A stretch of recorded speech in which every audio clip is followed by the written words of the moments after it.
اعوذ باللہ من الشیطان الرجیم بسم اللہ الرحمن الرحیم وقیل للذین اتقوا ماذا انزل ربکم،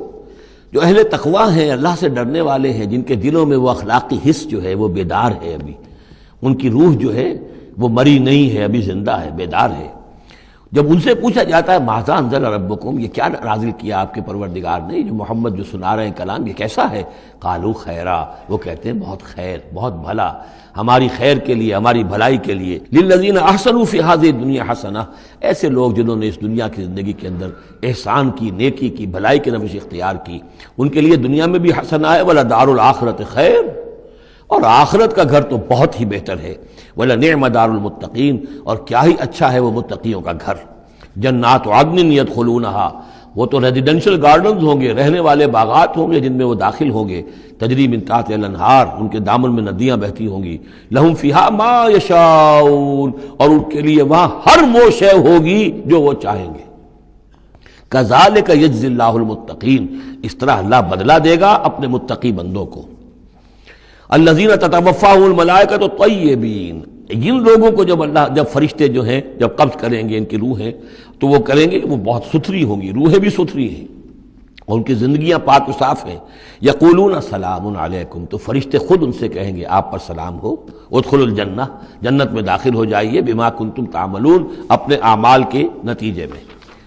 هل ينظرون الا ان تاتيهم الملائکۃ، تو اب یہ کس شے کے منتظر ہیں سوائے اس کے کہ فرشتے آ جائیں آدم کے، اور یاتی امر ربک، یا آپ کے رب کا فیصلہ آ جائے۔ یعنی یہ قریش جو ہیں، آپ ان کو دعوت دے رہے ہیں، سمجھا رہے ہیں، قرآن 2/3 نازل ہو چکا ہے، یہ سب کچھ سن کر جو ابھی کس چیز کے منتظر ہیں؟ اب تو پھر آخری بات یہی رہ گئی ہے کہ فیصلے کا دن آ جائے، فرشتے آ جائیں، آپ کا رب آ جائے، وجاء ربک والملک صفا صفا وجیء یومئذ بجہنم یومئذ یتذکر الانسان وانیٰ لہ الذکریٰ، اس دن ان کے ہوش آئیں گے، انہیں ہوش آئے گا، اور اس دن کا ہوش آنا کس فائدے کا؟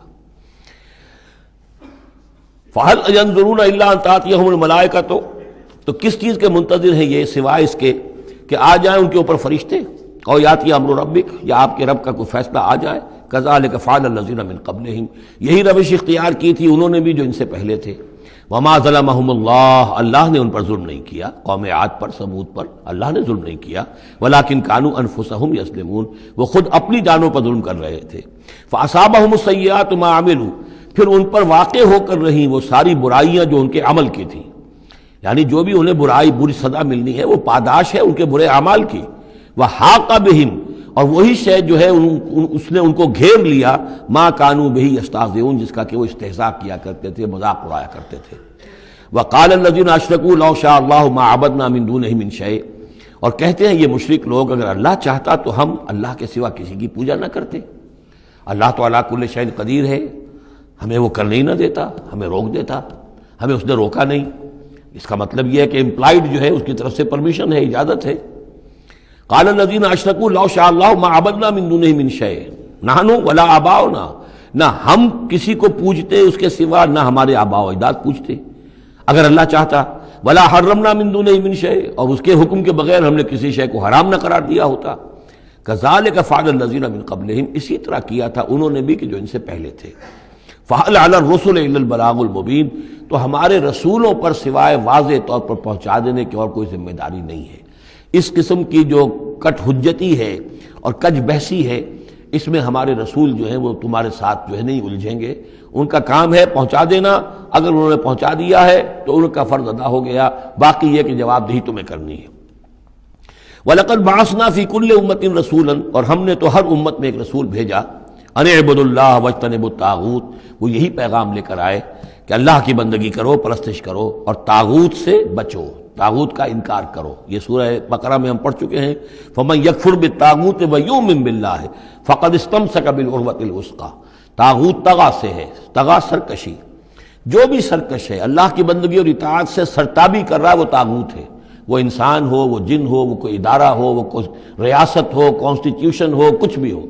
جو بھی اللہ کی ہدایت کا پابند نہیں ہے اور بندگی کے حد سے تجاوز کر کے وہ گویا کہ خود حاکمیت کا مدعی بن جائے، وہی طاغوت ہے۔ واجتنبوا الطاغوت، اللہ کی بندگی کرو اور طاغوت سے کنارہ کشی کرو۔ فمنہم من ھدی اللہ، تو جب رسول آئے یہ دعوت لے کر تو ان کی قوموں میں سے کچھ وہ بھی ہوئے جن کو اللہ نے ہدایت دے دی، وَمِنْهُمْ مَنْ حَقَّتْ عَلَيْهِ الضَّلَالَةُ، اور ایسے بھی ہوئے کہ جن پر مسلط ہو چکی تھی گمراہی۔ فَسِيرُوا فِي الْأَرْضِ، تو پھر گھومو پھرو زمین کے اندر، فَانظُرُوا كَيْفَ كَانَ عَاقِبَةُ الْمُكَذِّبِينَ، اور دیکھو پھر جھٹلانے والوں کا انجام کیسا ہوا۔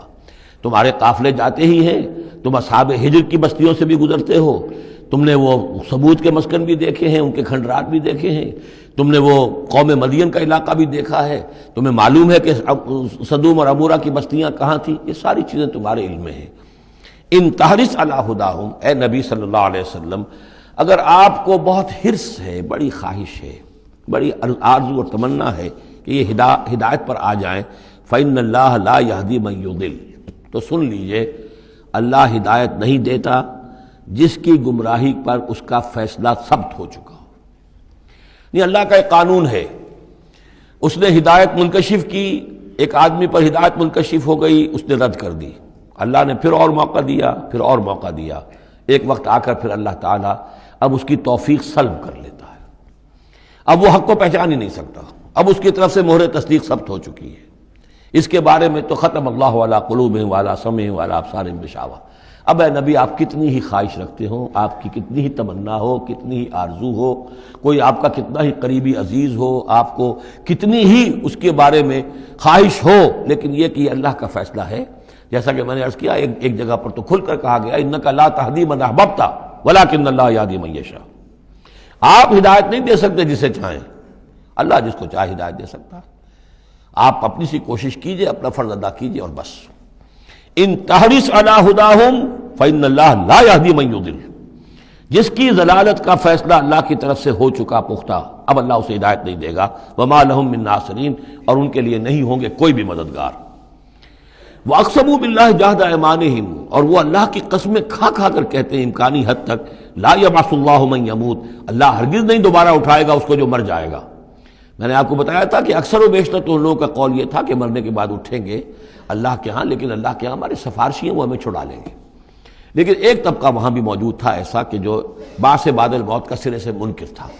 اس کا ذکر پہلے بھی آ چکا ہے، اب پھر آ رہا ہے۔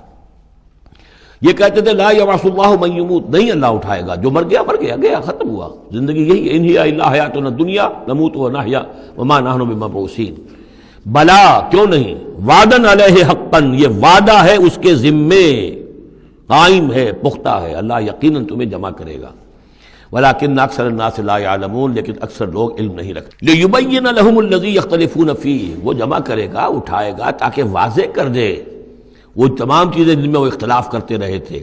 ولیعلم الذین کفروا انہم کانوا کاذبین، اور تاکہ پوری طرح جان لے یہ کافر کہ واقعی وہی جھوٹے تھے، جب انہوں نے جھٹلایا تھا نبیوں کو تو حقیقت میں جھوٹے وہ خود تھے۔ صدق اللہ العظیم۔